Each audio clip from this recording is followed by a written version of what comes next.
gorgeous. Hi everyone and welcome back to my channel. I really wanted to do this video for kind of a long time. I wanted to do a Marilyn Monroe kind of look, but honestly those are some really big shoes to fill if you're trying to do like a transformation. So instead I decided to pull some tips and tricks from Marilyn Monroe's beauty routine and kind of translate them into something that's a little bit more modern, wearable, and just like fits into a modern day bombshell.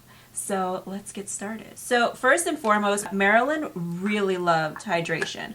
So I'm going to be using a very glamorous product. This is the Charlotte Tilbury Magic Cream. It is a really great moisturizer. I like how it sits underneath makeup. Marilyn loved her skin to be really glowy and youthful looking. She would use like Nivea body cream, like the stuff that comes in a jar. She would put that on her face. I would not recommend doing that. I think that's way too thick and heavy for most people, but that's what she would do. And she would even love to use Vaseline. That's another product I wouldn't recommend slathering all over your face, even though there are people who swear by it. But if you are like me and a little bit acne prone, probably not the best idea to be slathering that on your face. So what I love about this cream is that it instantly plumps and hydrates the skin. It has really great ingredients. My skin feels like baby soft, but you can use whatever it is that you like. My current favorite foundation right now, it's a little bit pricey. I'm going to try to do my best to give you guys some dupes that are less expensive in the description box down below, so you can check that out. But the foundation I've really been liking, because a little bit goes a long way, so even though it's pricey, it doesn't waste that quickly, is the Dior Skin Air Flash foundation. What I like about this is it lays really well on my skin and it doesn't over exaggerate any kind of like flaws. Setting it with powder is pretty much optional. Spray it directly onto the bristles of a brush, and I'll work on like one side of my face first. I just kind of stipple a little, and then I just work in circular motions.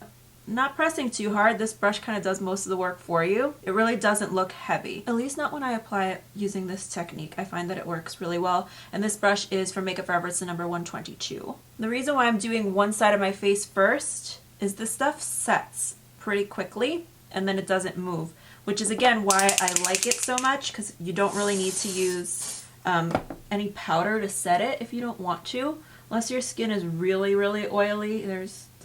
I don't feel like there's a need, because it really locks in place. And what I like to do whenever I use a brush to apply any foundation is I like to go in with like a beauty sponge just to make sure that there aren't any streaks or brush strokes or anything. Now, if you look at Marilyn's brows, they are a little crazy. They almost look more like a triangle than a more natural kind of brow shape. I believe they did this because they wanted to give her face a more heart-like appearance. And whenever you're doing kind of a Marilyn look, it kind of helps to think in terms of hearts. So I'm doing really nice little hair-like strokes, especially since I'm really building up the brow here. And also use your spoolie because you don't want things to look overdrawn.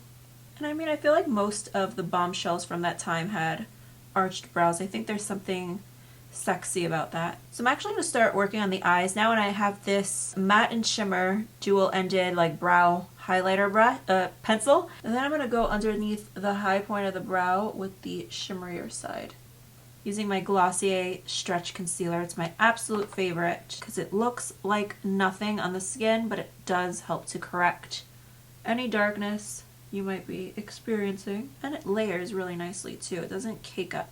So if you need to add more, you can. Now for the eyes, simple is fine. I'm actually going to be using the Too Faced Chocolate Bonbon eyeshadow palette because it has some really nice matte shades. So I'm going to start out by going into the shade Divinity right here, right up to the hollow of the eye, just to really brighten the whole lid space. Any sort of like soft neutral brown will work. I'm going to go right into the hollows of the eye with that. It kind of helps when you look down because Marilyn had kind of like a sleepy bedroom eye, so you really get to see the hollow of the eye that way. And especially if you have more hooded lids, this is perfect. And I'm kind of creating a little bit of a V, but really soft. This isn't a look that's about like lots of eyeshadow. It's kind of like you're just doing some eye contouring. And you could always build up the intensity a little bit if you want. Then for the inner part of the eye, I'm going to take a little bit of the shade Satin Sheets right here. Like Marilyn's lids were usually a white, but I think that's a little bit too much for modern times. A brown eyeliner pencil, make sure it's sharpened. I'm laying it on its side and tracing on a wing, Because most people, when they think of Marilyn Monroe, they think of a black liner, but it was typically more of a dark brown. The original contour queen was Marilyn Monroe, or at least her makeup artist was. I'm going to use a cream contour kit. This is from Makeup Forever. It comes in a bunch of different shades. So I'm just going to do a little of that, and I'm going to swoop over on the cheekbone, kind of to round it out. Again, like I said, with Marilyn's look, you kind of have to think in a heart shape, because that was really what her ideal was. My jawline is more square. Since my jaw is a little bit on the square side, I'm kind of applying this to the corners out there just to soften them. And then we're going to take a clean brush, do some soft circular motions. I really like this product. It blends really easily, and it doesn't blend away into nothing like most contouring, like cream contours can. I really like to use the Kim Kardashian KKW contour stick for my nose.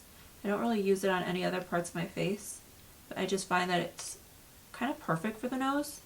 And I'll even do a little underneath the lower lip to kind of create a shadow, make the lips look plumper. So now that all of the cream products are done, go ahead and do a little bit of setting with translucent powder just in the areas where it tends to get shinier. But like I said, that Dior Skin Foundation, I don't find that it needs to be set. It really does a good job of setting itself. Back to the eyes, I'm going to go ahead and curl my lashes. I have been using a lash growing serum that I'm loving. I'm going to link it down below for you guys. I've only been using it for a couple of days now, and I like it a lot. So then I'm going to take the Maybelline Colossal Big Shot Mascara, and I'm going to apply that right at the root, and then bring the lashes, instead of straight up how most people normally will, I'm going to bring them out at an angle, kind of directing them to go this way. So depending on the way you direct your lashes when you apply mascara, you can really kind of alter the eye shape a little bit. Since I'm going for a more feline, I want my lashes to be very exaggerated at the outer corners and kind of sweeping off to the side. I love a side swept lash. Okay, you can go ahead and apply false lashes if you wanted to. I feel like my lashes look fine.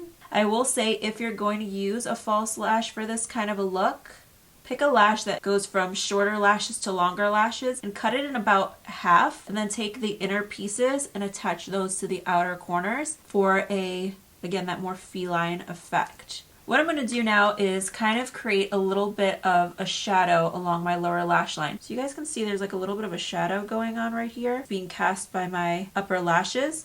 That's exactly where I want to apply some eyeshadow, because I really want to enhance that shadow there. Automatically what that's going to do is it's going to make your upper lashes look like they're even fuller, even thicker, dramatic. Just try your best to get it to match up with the other side. Just blur it a tiny bit. Now typically Marilyn would line the inner rims of her eyes with a white eyeliner. I think that looks a little too superficial for these days. So what I'm going to do is take more of a flesh tone color. See how that kind of opens up the eyes? I'm going to bump up the contour just a little, using my favorite, if you can't tell because it's so beaten up, like just kissing the skin with it. Now, I personally think that if Marilyn were alive today, she would absolutely be a huge fan of powder highlighter. Girl loved her glow. So I'm going to use my Fenty Beauty. It's one of my favorites. Just going to apply that to the tops of the cheekbones here. I mean, she used to use like Vaseline and stuff. She wouldn't have to use anything like that if she had her Fenty Beauty. Marilyn was born in the wrong era. She needed some Fenty Beauty. She didn't even know. So anyway, beautiful, right? I always get so hungry when I want to film.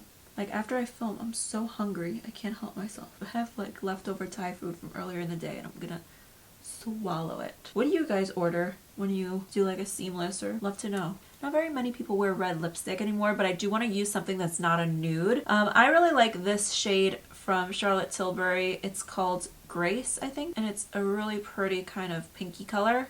This is a lip pencil in Mariachi from NARS, and I'm mainly using that at the outer parts of the lip. And Marilyn would definitely enhance the beauty mark. And this spot right here, I'm just going to turn that into a beauty mark also. So I hope you guys enjoyed this video and found it helpful. As always, I look forward to talking to you again very, very soon.